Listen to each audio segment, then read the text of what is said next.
But we're going to get into it. We're going to talk about contingent contracts. This is a topic that last week, Aaron Bennick Thomas and I did a podcast.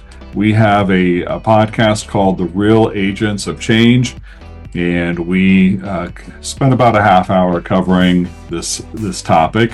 It's an important topic. It's one that comes up so often. I get a lot of questions on this. When I say so often, I mean so often recently. It's a topic that we've kind of been able to avoid for a while because we were in such a hot seller's market that no one really wrote contingent contracts. We didn't see them too often. But now we're getting into a more balanced market where people are going to be putting a property under contract when they haven't had their home sold, and they have a little bit more ability to do that, a little bit more negotiate. Those things can be negotiated now that we weren't able to negotiate before. All right. So I'm going to share my screen with you, and all right, contingent contracts. So the challenge that we face as agents, or especially as home buyers, the challenge they face is what does a home buyer do when they're trying to buy a house and they have a house to sell? When I've worked with clients in the past as both a real estate agent, as a loan officer, people would say, "Oh my gosh, buying my first house is so stressful. How do I do this? I can't believe all the process and how complicated it is, and just, navigating through all this. How do I do it all?" And I would say to them, if you think buying your first house is stressful, you know what's more stressful? Buying your second house, because then you have to find something to do with your first house in order to buy your second house. Quite often you need to get your equity out of it in order to do that. So the challenge that home buyers face if they own a home is, what do you do with your current home in order to buy the new one? How do you tap into your equity in your current home in order to buy your new house? So if we all lived in a perfect world and everything was ideal, the way folks would buy a house would be they would write an offer with no contingencies. They would buy their new house. They'd get all ready to move in, get moved in, and then they would fix up their old house, get that all ready. Maybe it doesn't need a whole lot of repairs, but get everything out of it, get it cleaned up, get it ready to sell, and then they'd sell their old house. That is how people have kind of been forced to do it the last few years, because sellers just weren't entertaining contingent offers. So that would be the ideal scenario. That would be the easiest scenario. And how do people go about doing that? Well, one method is cash. Cash is king. If you have the cash and you're able to do that, that makes it pretty easy.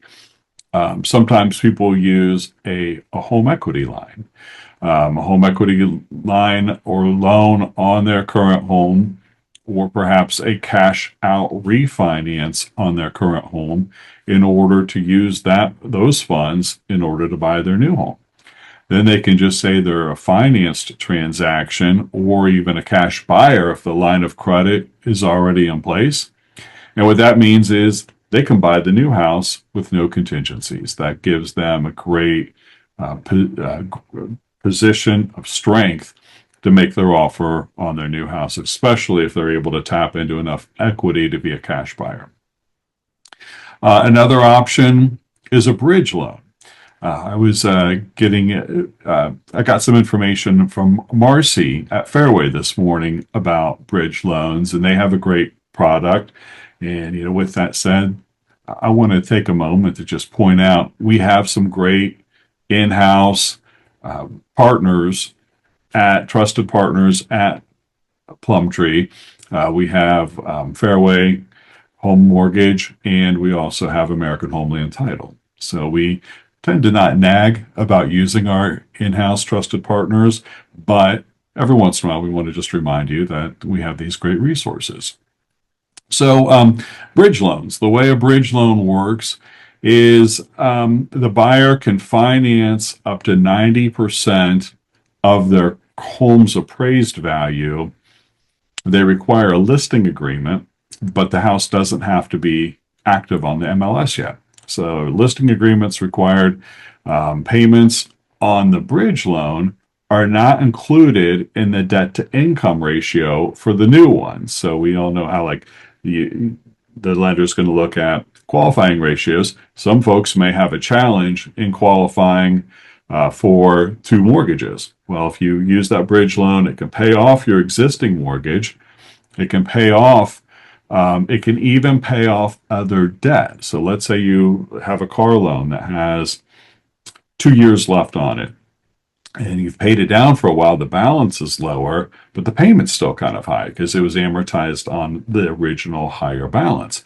What if you use the bridge loan to pay off your existing mortgage, pay off that car loan, pick your down payment on the new house, and then that could be utilized in order to help someone qualify for the new house without selling their own old one.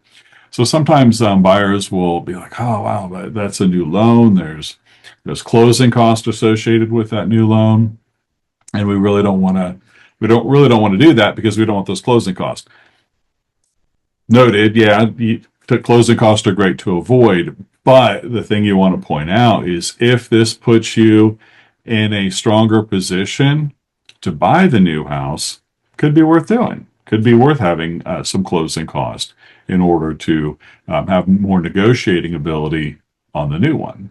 So, and then we don't really care too much about the interest rate on that loan, even if we're using like a bridge loan or home equity line, because you're not going to have the loan for long. Your client's only going to have that loan for a few months. Marcy said she's originated, I think, over a dozen of these, and most people only have them for a month. But it gets the job done. It gets them into their new house without having to sell their old house first.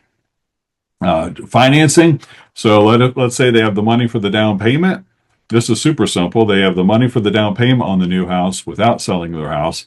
They buy it, they put their down payment down, and then once their old house is sold, they pay it off. That can be combined with a principal modification. Sometimes that's called a mortgage recast. And that is a form of loan modification that's typically pretty inexpensive to do. It's a lot less expensive than a full refinance of a mortgage. When I worked for a mortgage company before, I think we charged about $250 to do a principal modification.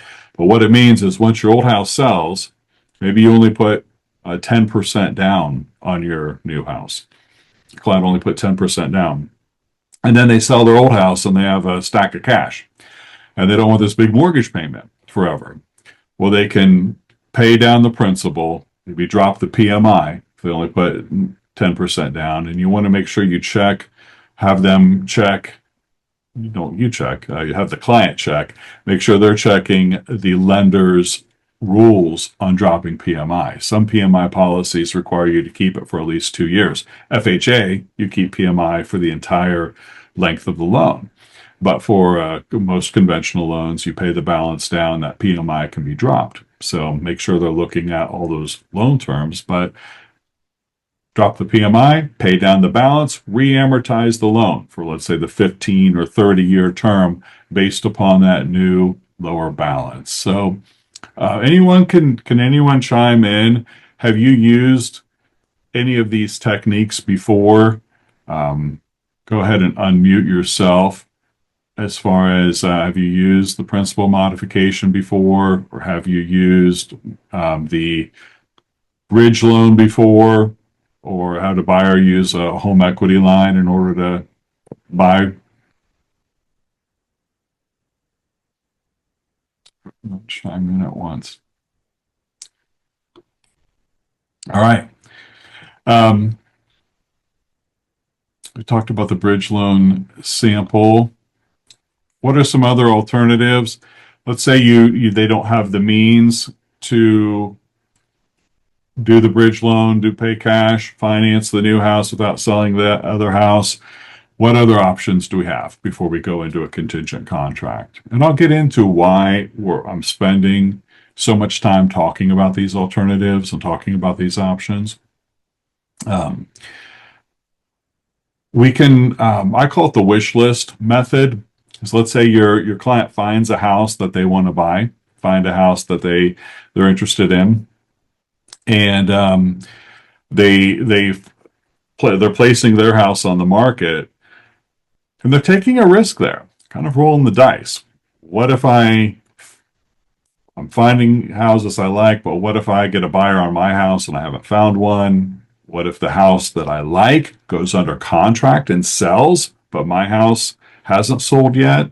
Or so what I tell people is come up with your wish list. And this used to be easier to do than it is now because there used to be more of an inventory than there is now. Right now, we're kind of in this balanced market when it's more of a buyer's market. They may be able to go out there and say, oh, there's like 4 or 5 houses I like, and they can maintain that wish list. One of them sells, one of them goes under contract. They just add a new one to the list.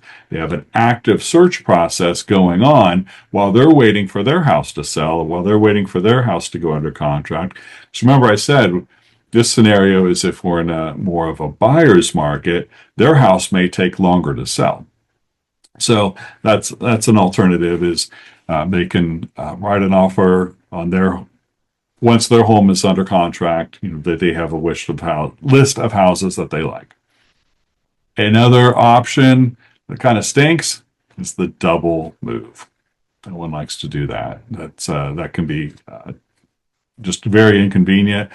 But you see this happen a lot if someone's doing new construction, if they're building a home. And so they may be in the position to try to find a short-term rental or some other solution in order to help them do that. Let's talk about investors. I think we got some investors in the house.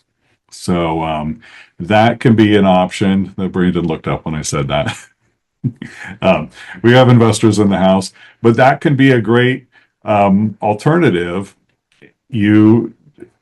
Let's say you're buying a new car and you don't want to sell your car on Craigslist, Marketplace, or whatever by putting a sign in the window in the driveway, and then you sell your car and then you have your cash and then you have to go look for a car. It's just a very inconvenient thing. So a lot of people have probably done this. They take their car into a dealership, and when they buy their new car, they trade in their old car. Basically, the car dealership is a wholesale buyer at that point. They're buying their car and giving them the money to buy the new car. Pretty seamless process, pretty seamless transaction. Well, there are investors out there that do that too. We have them here within Plum Tree. We have investors, and and you as an agent, it's a great idea to build a network of cash buyers, a network of investors for when you are in this situation. I had a buyer, and that was also a seller. They had a house that was a very unique property. It was going to be kind of a challenge to sell on the traditional retail market. It was just a quirky home. It used to be a butcher shop back in the 1800s, and it was turned into a house, and it was quirky. Could have been a great rental though. So what I was able to do is they found a house they liked. We sold their old house to an investor. They got their cash and they went on their merry way and bought their new house with their cash. They put that as a down payment, and then the investor was flexible and gave them time to move out of their old house in order to buy their new house. So they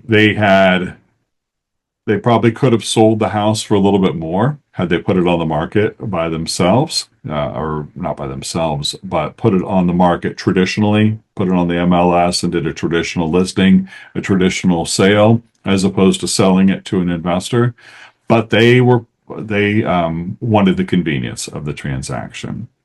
There's a Plum Tree agent in the Dayton office that has brought my team 3 sellers in the past year where they for whatever reason they didn't want to go through the traditional process, and we were able to be cash buyers, purchase their properties, and then give them very flexible occupancy terms to move out. So and that agent got paid full commission on each of those in order to facilitate that transaction, kind of a finder's fee to bring that to us.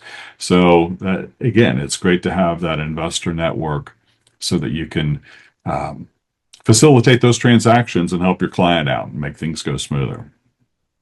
Has anyone else done that? Bought a property to an investor so that their buyer can achieve their goals? Brandon has.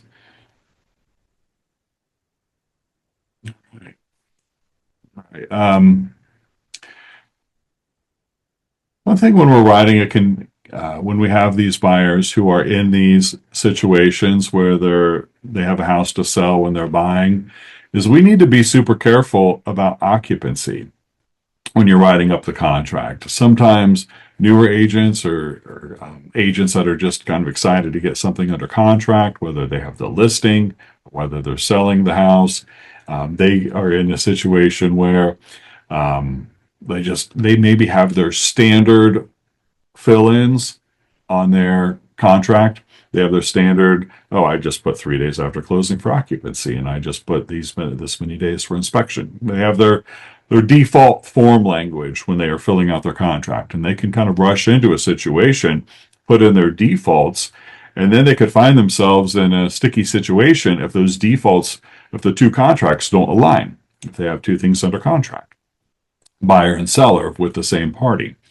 So you could be in a situation where you've given, you're selling the house and you may have given 3 days occupancy for that sale, and they're buying a house and you've given 7 days occupancy. Well, you're going to have a problem if they need to give up their house in 3 days, but they don't get their new house for 7 days, and they were thinking this was going to be a smooth, seamless transaction. My realtor's got this down. They have it all worked out for me. And they're stuck. So they're in the position of renegotiating occupancy. And that is very awkward because chances are the party on the other side of the transaction, they were very intentional when they negotiated that occupancy. And those dates matter to them. So now you're trying to renegotiate it, but they're trying to do some domino effect of transactions, and they have plans for moving or doing whatever.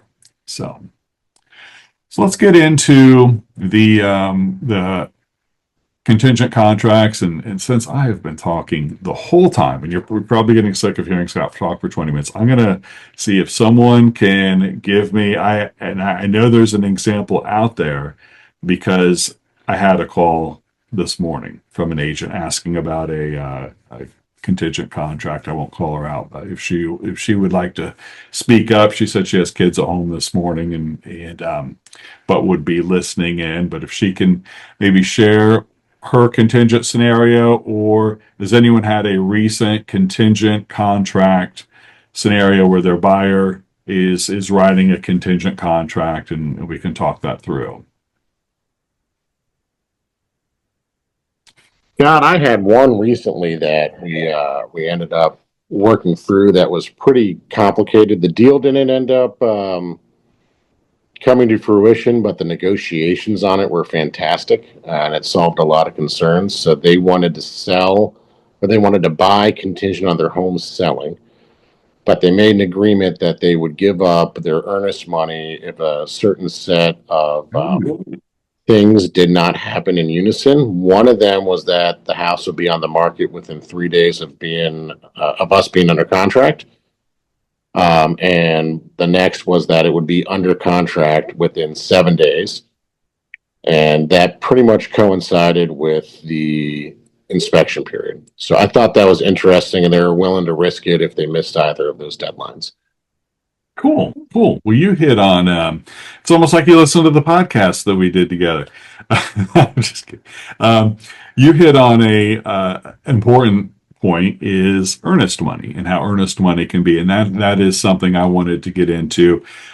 Two focuses of this content here is one, how to avoid contingent contracts, and then two, how to make them not be terrible with earnest money, how to make it not be terrible for the seller. So we'll get into that, but great segue, Aaron. I appreciate that.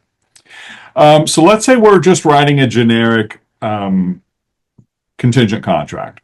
The scenario that came up this morning was the seller, the buyer was buying a house contingent upon the sale of their home that was already under contract. So these are not too scary. This happens a lot. In fact, it used to be the norm. You would see this until we got into that fun, crazy post-COVID sellers market.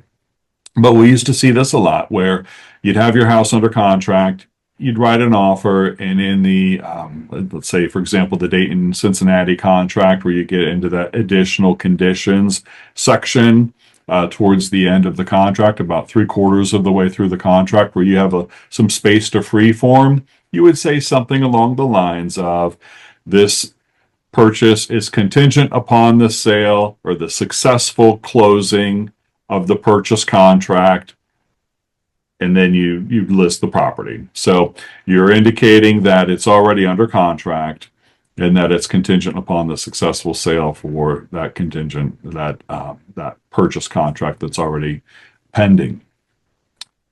The other type, and this one's a little bit more scary, is let's say your buyer is your buyer hasn't even put their house on the market yet. So your buyer is soon to become seller. They need to list their house. So then I had a ChatGPT just write up some contingency language here. And this is not an exact recommendation of what you can use. You can take you can use this as a sample.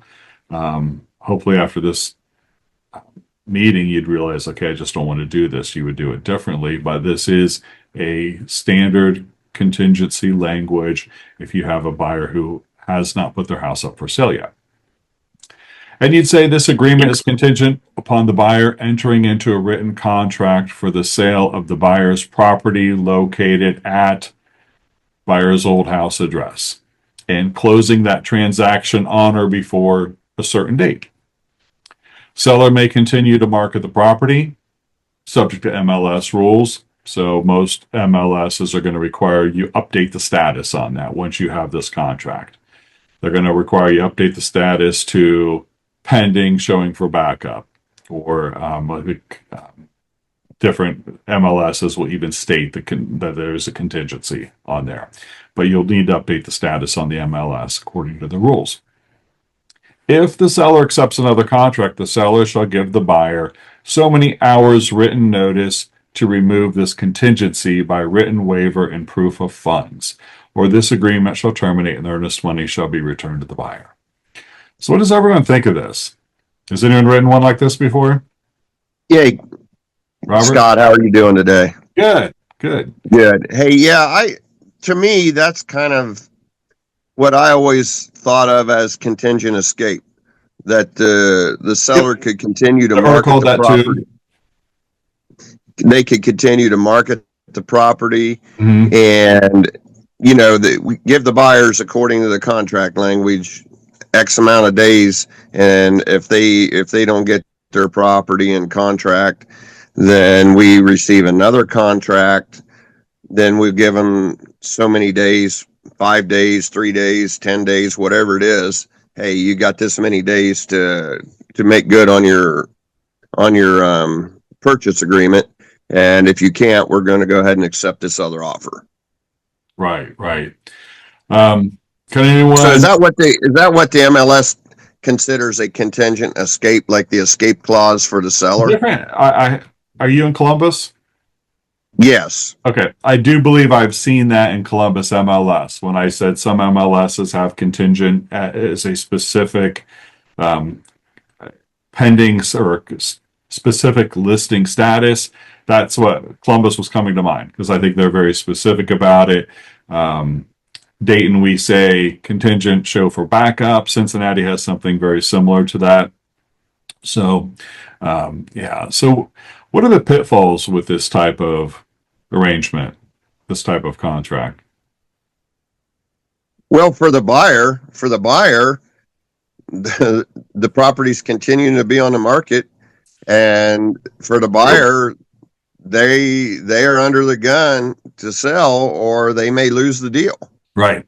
Yeah, absolutely. You know, that's a big pitfall for the buyer. As for the seller, I think the minor setback for the seller would be anytime an agent sees a property as contingent. Now, I know I'm aware of it because of our market, but if I see a contingent escape and I've got a buyer looking at this property, hey, we can maybe slip in there and take this deal. Let's, if you like it, let's look at it and put an offer in there. So it's kind of a win-win for the seller, honestly. But for the buyer, there's definitely a risk of losing the deal. Well, the seller has, I agree with what you're saying, but I don't know that I'd call it a win-win for the seller, because the seller's taking some risk here. Can anyone think of how this could be bad for the seller? Yeah, like for the seller, it says contingent escape. Now, a lot of agents will be looking through. They see the word contingent, they just move on. They don't even Right. consider. They're showing looking at it any activity further. will fall off a cliff. Like the people will just Exactly. As soon as they see contingent, hey, this is in contract. We don't want to look at it. They ignore the word escape at the end. Mm-hmm. And now I'm privy to it, and I know many other agents are as well in this market, that you see contingent escape. That's an opportunity, for your buyer. But Yeah, that's as true. far as Well, let's say you're an investor, maybe. yeah, as far as the seller goes, there is I consider it somewhat of a minor disadvantage, because a lot of agents, again, and a lot of people see the word contingent, they just move on to the next one. Exactly. I agree with that 100%. Well, another risk to the seller is, first of all, their showing activity is going to drop off once they're contingent. And let's say that real buyer comes along, and I use the word real buyer, meaning like that buyer who doesn't have a contingency. Let's say you have a cash buyer who comes out of woodwork and they're ready to buy.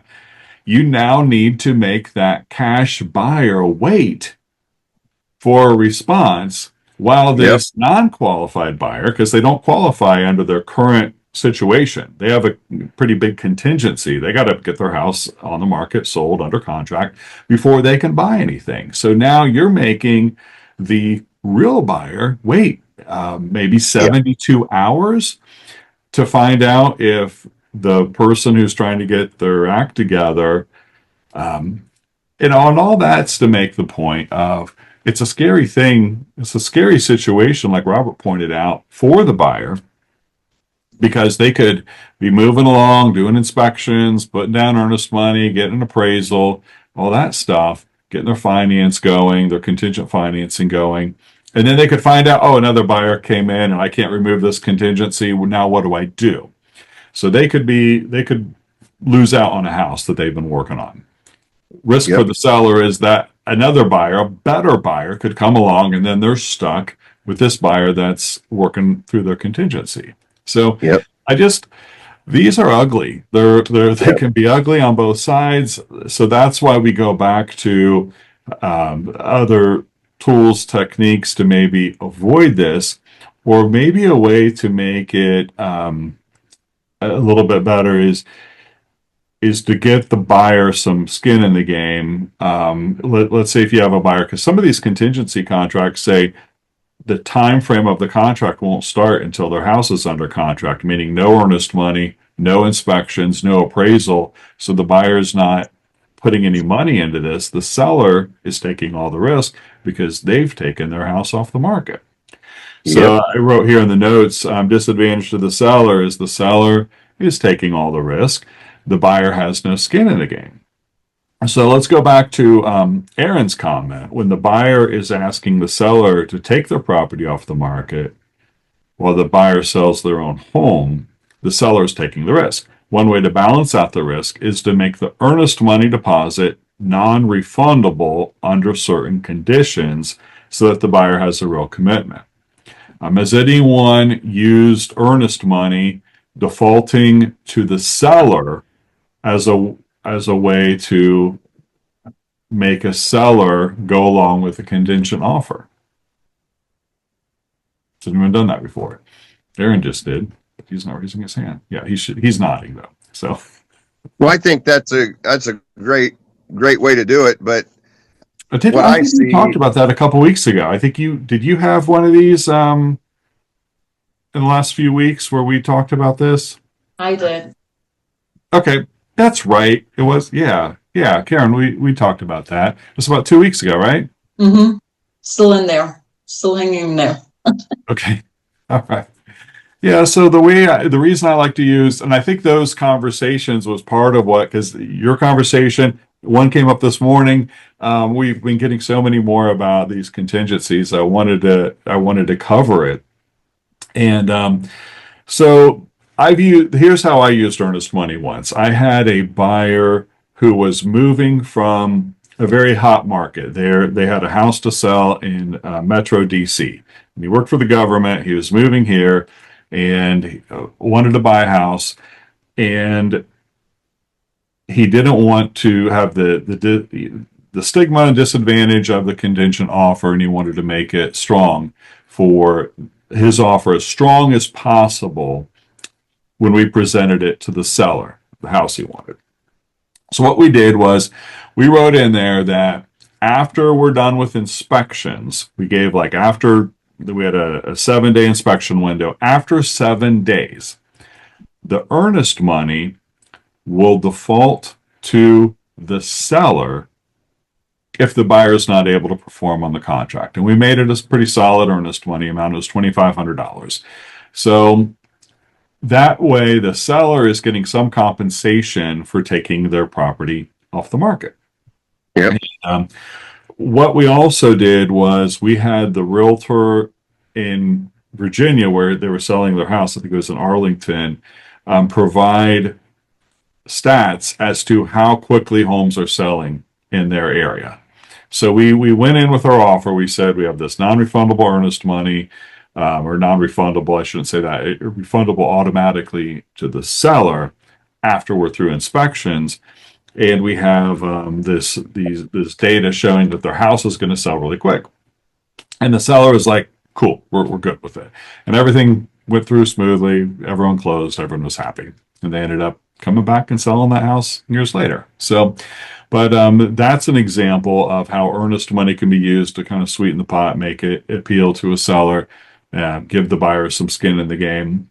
It's similar to, has anyone ever done an option in real estate? Yes, I do. How did that work, Robert? Well, with my auction properties, they sell with zero contingencies. Okay. Not financing, not inspection or otherwise. We sell them straight up. And typically it's cash buyers, typically speaking. A finance buyer can buy, but they run the risk if they don't get approved. Right. I may have been speaking fast, and I said, I know you do auctions. I said option. OPTION, option.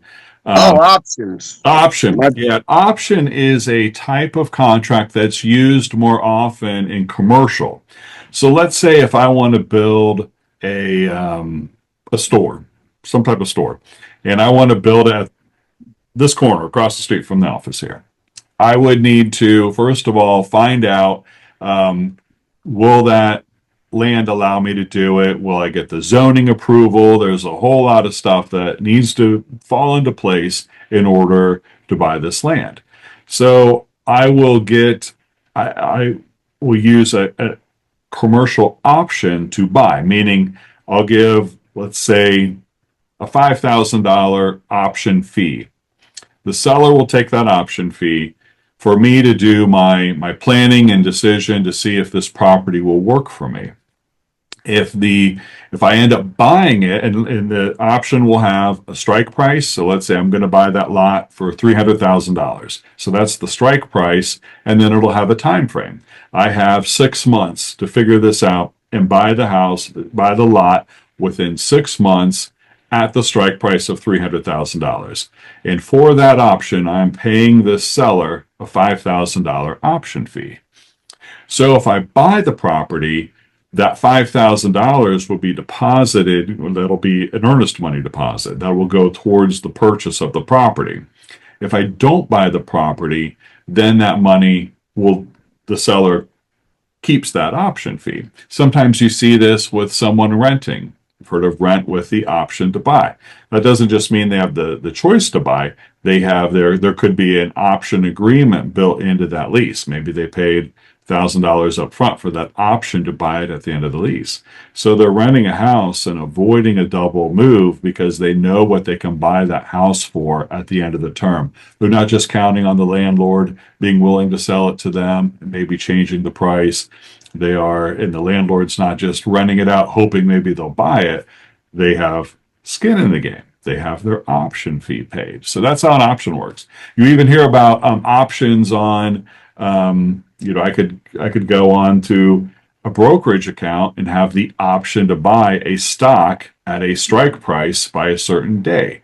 If the value of the stock goes up between then and it goes down, that option would be more valuable, less valuable based upon that. So it kind of works in real estate, and even though we don't use options like that in residential real estate very often, we've kind of turned our purchase contract into an option-like feature, kind of a blend of an option with a standard purchase by making that earnest money non-refundable if the buyer does not perform. So, any questions? That makes sense. All right. And I see the chat is popping, but I'm not good at multitasking and hosting, letting people in and keep up on the chat. So if there's anything really interesting in chat, let me know. Anything that should be called out, or if you had a question you put in chat, you want it answered, now is the time. Okay, Scott. Yeah. I'm ready. Sarah Rose here. Hey. I am in the situation right now with the contingent. Yeah. Okay, let's get into it. So I represent the seller. I'm the listing agent. We have gone past inspection. So we are waiting for conditional approval on the 29th. And my now seller's putting an offer. Right now, I'm writing an offer for a house contingent upon them closing on their property that's in contract. Mhm. Now, my question is, my seller who's offering does not want to change the closing date. It's out to November 17th. And I spoke to the property they want to offer on that listing agent. Of course, she would like to move that date sooner. Okay. So my client does not want to do that. And he also doesn't want to notify the other agent with that buyer side. So she just said the property we're offering on, she said, just submit an offer and we'll see what my seller says. So how can we sweeten this deal to make Right. her So let me make sure I agree to it? understand. You have a seller who is, because this gets a little hard to follow. I know, because seller the is seller also a turned into a buyer, buyer, and I know right? that I was trying to be conscious of Let's that use as I was client. explaining things. Yeah. The word seller and buyer are used a lot in here. So you have a seller who has their house pending to sell, and now they want to buy a new house, but their pending sale doesn't close until November. Right. Okay, and the house they want to buy, that party wants to sell before November. Yes, but she'll Okay. consider it if I submit an offer. Okay. Yeah, I guess that's just that's why AI won't replace us. That's why we're so important is as agents, is because we get to use our skills of negotiation there and just try to find a compromise that's going to work for everyone. So and unfortunately, that's the only option if you're doing the traditional contingency. Now, they could also try to remove that contingency. They could call Marcy at Fairway and say, hey, what about what if I do some type of bridge loan? Now, they might not want to do that with their house under contract and closing quickly, but that cost of that originating that loan would be kind of an insurance policy against losing the property. So there might be an option for some short-term financing on the house that they own, that they have for sale, like a home equity loan or a bridge loan. Sometimes it might be hard to get a home equity loan or a traditional mortgage if your house is on the market or pending, because when a bank originates a loan, they count on interest income coming in for years, and that's how they're going to make money on that loan. When they see a property is for sale, they're like, wait, this loan's going to be paid off in less than 90 days. We're going to lose money. It's going to cost us more to originate this loan than it's going to be on the books where we can make interest on it. So a lot of banks will just say, no, we're not going to do it. That is where the bridge loan is helpful, and that could be a solution to your client. And they're going to call and they're going to say, oh, wait, this is a process. So there's origination fees associated with getting a bridge loan. And actually, they're a little bit higher because the lender knows that this loan's not going to be on the books for long.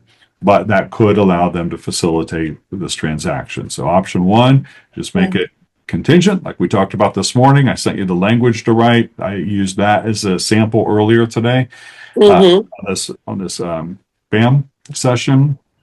So make it contingent. Or option two is talk to a lender about, see if you can buy it with removing that contingency, doing something like a bridge loan. So yeah, great question. And about the earnest money part. Now, I thought in the contract it had already stated that if they don't close, if my client would not close on their previous property, then the earnest money would still be kept. But you're saying I need to write that in. You could write, just to make it more solid. Is that why we do it? I'm sorry, what was the last thing you said?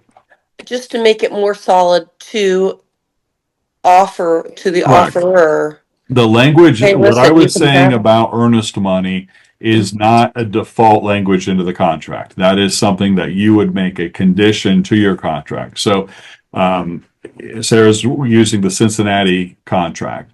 Cincinnati contract termination and earnest money are totally separate issues. So the only way earnest money is returned in a Cincinnati contract is closing. It goes to closing, or mutual release. That's the most common one, of course. Mutual agreement between the buyer and seller to release it, court order, or it sits in whatever trust account it's in for 2 years and then it's returned. So earnest money, by terminating that contract because they couldn't perform, that would not refund the earnest money. What I suggested earlier is write a condition into the contract specifying that earnest money would go to the seller if the buyer couldn't perform on it. So that would be kind of an add-on to the contract that I was recommending. The example I gave of my buyers coming from Arlington, Virginia, that's what we wrote in. That is not default language in your current contract. So excellent point there. Got it. And to back up, there's so many questions. Just so you know about my buyer, between everybody, he owns his condo outright. He's selling his condo. So he can get a loan. He just prefers not to. He says he prefers not to. Now, what he's trying to do, this is all the buyer's idea, that he wants to offer full price with contingent upon his home closing. But if they want to accept him doing a pre-approval letter, he can do that too, but he's not going to offer full price. He'll be $2,000 off. Yeah, he could say he could make his contract, because in a point that I didn't make in BAM that you made earlier when we talked this morning was that he was a cash buyer. But he could go in with a financed transaction and then just if his house sells, pay cash. So he could go in with intentions of, let's say he has money in the bank, he can qualify for a mortgage, he's pre-approved. However, he does need to start working on that loan. There will be, if he's financed, there's going to be a letter of intent that's going to be required. Yeah. And then the seller is going to be a little concerned if they never hear from an appraiser, and they don't know that a loan is moving forward. So that can happen, but they have to pretend they're getting a mortgage. By pretend, I mean they have to be going through an actual loan process. Now they could cancel that loan process if their house closes, or they could take out a loan on the new house, and then when their old house sells, pay it off or do a principal modification, something like that. Sometimes lenders get upset if you pay off a mortgage in the first couple months because, again, they're losing money on that, but it's by no means a form of loan fraud or anything. There's no prepayment penalties on mortgages, typically residential mortgages. So they're not, it's not like they're committing loan fraud by not keeping that loan for the full 30 years. Yes, and I did make sure, I said, make sure there's no penalty, payment definitely penalty. they need to, And they're pretty rare. he was considering even, because this is just, he's a engineer, okay? He analyzes everything. So would it be worth getting a loan, home loan, and paying closing costs, or would it be worth putting my stuff in storage and living in a hotel for a while because of that transition? Move. Yeah. You're hitting on all of our points today. That's awesome. Okay, good. Great recap. The other thing that is another option, or they could have, we gave that investor option. They could have a backup investor waiting in the wings. So if their buyer falls through or something, investors ready to come in and say, I'll buy your house. Now maybe it's a little bit less. Maybe they would have been better off taking out the mortgage, but it is just an example of one of those. So you see what the point I made when I started this? It's the whole thing of buying a house when you have a house is far more complicated than that first-time home buyer scenario, or that renter buying a house. It gets a lot more complicated, and it's fun to explore all those things, because this is where we really add value to a client in sitting down with them and walking them through these scenarios. And we have to be aware of it, because we could really put someone in a bad position getting them under contract to buy something without necessarily knowing what they need to do in order to qualify for that. So I've done also another way before, where I know he said he didn't want to move this house sale closing closer or forward. He could have possession after he closes on his current house and just stay there until he's ready to close on the other one. So for sure, he's going to have the money in his bank and also be able to stay there, not having to move twice, but do the closing rather sooner than later. Right. That's a good idea. I want to talk about another topic before we close. We'll close on time. We'll keep it at an hour. But here we're talking about closings that come up in November. So the things we're working on now are what's going to be wrapping up the year. And the things we're working on in October and November, that's 2026 business already. So can you believe it's we're rolling into October real soon. We're wrapping up 2025. So I want to talk about business planning, and we're going to have an upcoming BAM on setting your business plan for 2026. And then I'm going to open up my schedule I'm going to try to do about 50 slots where I will talk to agents, meet with them one-on-one, either at the Dayton office or on Zoom, in order to specifically go over your business plan and help you establish those goals. So we're going to have like a BAM that is a overview to get you started, maybe give you a little homework to work on, and then we're going to do the one-on-one business planning session. So be thinking about that if that's something you're interested in. I'm looking forward to it. I think that'll be fun. And I think 2026 is going to be a really good year. Marcy, someone at Fairway shared a promotion for Barry Habib that's going to be doing a market analysis.